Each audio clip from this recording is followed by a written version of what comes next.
آیت الکرسی کا مطلب ہے بادشاہی کی آیت، کیونکہ اس میں اللہ کی بادشاہت اور اس کی طاقت بیان کی گئی ہے۔ آیت الکرسی ایک مکمل آیت ہے اور اپنے معنی کے اعتبار سے بہت طاقتور ہے۔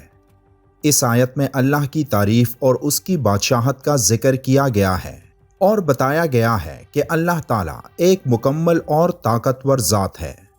اپنی اسی خصوصیت کے باعث آیت الکرسی انسان کو خطرات اور دوسری بلاؤں سے محفوظ رکھنے کے لیے مؤثر ہے۔ آیت الکرسی کے 9 حصے ہیں، مگر ان 9 حصوں کو اللہ نے بہت ہم آہنگی سے بنایا ہے۔ اس آیت کے تمام 9 حصے اقرار اور نفی پر مشتمل ہیں۔ یاد رہے کہ ان میں نفی کا مطلب کسی لفظ سے انکار نہیں، بلکہ اس لفظ میں موجود باتوں کا انکار ہے۔ اقرار کا مطلب کسی چیز یا بات کو ماننا اور تسلیم کرنا، جبکہ نفی کا مطلب اس بات یا چیز سے انکار کرنا۔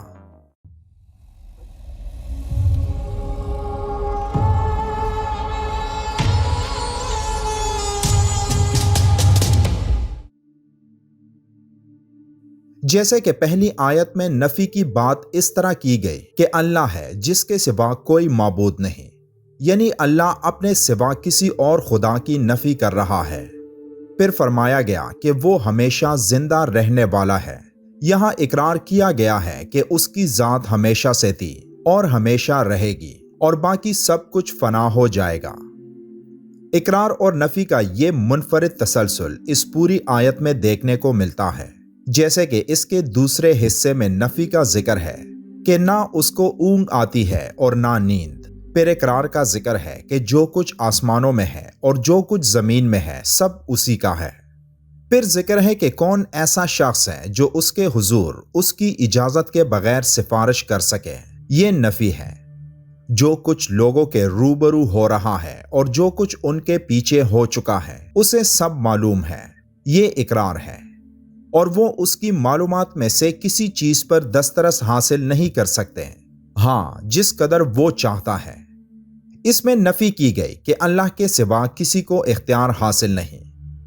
اس کی بادشاہی اور علم آسمان اور زمین سب پر حاوی ہے۔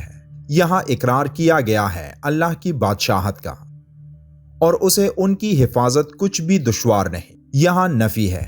وہ بڑا عالی مرتبہ اور جلیل القدر ہے۔ اس آخری جملے میں اقرار ہے کہ وہی سب سے بڑا ہے۔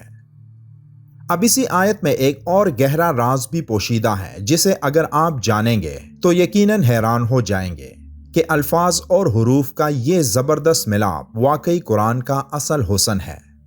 آیت الکرسی کے پہلے جملے میں ہم اللہ کے 2 صفات کو دیکھ سکتے ہیں، یعنی زندہ اور ہمیشہ رہنے والا۔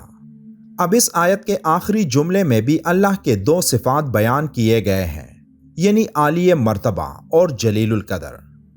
پھر اس آیت کے دوسرے اور 8ویں حصے کو اگر گہرائی سے دیکھا جائے تو دونوں میں اللہ کے بارے میں ایک ہی بات بیان کی گئی ہے کہ وہ کسی قسم کی تھکاوٹ سے پاک ہے۔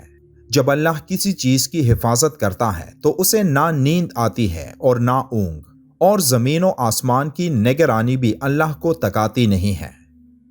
پھر اس آیت کے تیسرے اور 7ویں حصے کو دیکھنے سے معلوم ہوتا ہے کہ یہ آپس میں ملتے جلتے ہیں۔ ان حصوں میں اللہ انسان کو باور کراتا ہے کہ وہ نہ صرف زمین و آسمان کا مالک ہے بلکہ تمام کائنات میں پھیلی ہوئی ہر شے کا بادشاہ بھی ہے۔ اس چوتھے اور چھٹے حصے میں اللہ انسان کو اس کے کمزور اور اللہ کے محتاج ہونے کی یاد دہانی کراتا ہے، اور پھر کہتا ہے کہ سوائے اس انسان کے جسے اللہ خود طاقت عطا کر دے۔ اب پہلا اور آخری، دوسرا اور 8واں، تیسرا اور 7واں، چوتھا اور چھٹا حصہ ایک دوسرے سے منسلک ہیں، لیکن 5ویں حصے میں کیا ہے؟ اب سب سے حیران کن اور زبردست بات اس آیت کا درمیانہ اور 5واں حصہ ہے۔ اس میں اللہ انسان کو بتاتا ہے کہ وہ جانتا ہے کہ اس آیت میں اس نے پہلے کیا بیان کیا ہے اور بعد میں کیا بیان کیا ہے۔ اب غور کریں کہ کون ایسی باتیں بتا رہا ہے۔ بے شک اللہ، اور جس طرح اللہ ان تمام باتوں کو بیان کر رہا ہے تو ایسی زبردست وضاحت اللہ کے سوا کوئی اور نہیں کر سکتا، جو اس بات کا بھی ثبوت ہے کہ قرآن لکھے ہوئے الفاظ نہیں، بلکہ یہ اللہ کا کلام ہے جس میں ہر ایک حرف اللہ نے فرمایا ہے۔ ابھی ابن کعب رضی اللہ تعالیٰ عنہ بیان کرتے ہیں کہ نبی کریم صلی اللہ علیہ وآلہ وسلم نے ان سے سوال کیا کہ کتاب اللہ میں سب سے عظیم آیت کون سی ہے؟ تو وہ کہنے لگے کہ اللہ اور اس کے رسول صلی اللہ علیہ وآلہ وسلم کو ہی زیادہ علم ہے۔ یہ سوال کئی بار دہرایا اور پھر فرمانے لگے کہ وہ آیت الکرسی ہے۔ ابو ہریرہ رضی اللہ تعالیٰ عنہ بیان کرتے ہیں کہ رسول کریم صلی اللہ علیہ وآلہ وسلم نے فرمایا، سورہ البقرہ میں ایسی آیت ہے جو کہ قرآن کی تمام آیات کی سردار ہے، وہ جس گھر میں بھی پڑھی جائے اس سے شیطان نکل بھاگتا ہے، وہ آیت الکرسی ہے۔ ایک اور حدیث پاک میں نبی کریم صلی اللہ علیہ وآلہ وسلم نے فرمایا، جس نے ہر فرض نماز کے بعد آیت الکرسی پڑھی اسے جنت میں داخل ہونے سے صرف موت ہی روک سکتی ہے۔ صحیح بخاری کی روایت سے یہ بات بھی ثابت ہوتی ہے کہ جو انسان سونے سے پہلے آیت الکرسی کی تلاوت کرے گا تو صبح تک اس کی حفاظت کا ذمہ اللہ کے حکم سے فرشتے کریں گے۔ حضرت علی رضی اللہ تعالیٰ عنہ کا ارشاد ہے کہ آپ صلی اللہ علیہ وآلہ وسلم نے ارشاد فرمایا کہ جس گھر میں آیت الکرسی پڑھی جاتی ہے تو شیطان وہاں سے بھاگ جاتا ہے اور 3 دن تک اس گھر میں داخل نہیں ہوتا اور 40 دن تک اس مکان پر سحر کا اثر نہیں ہو سکتا۔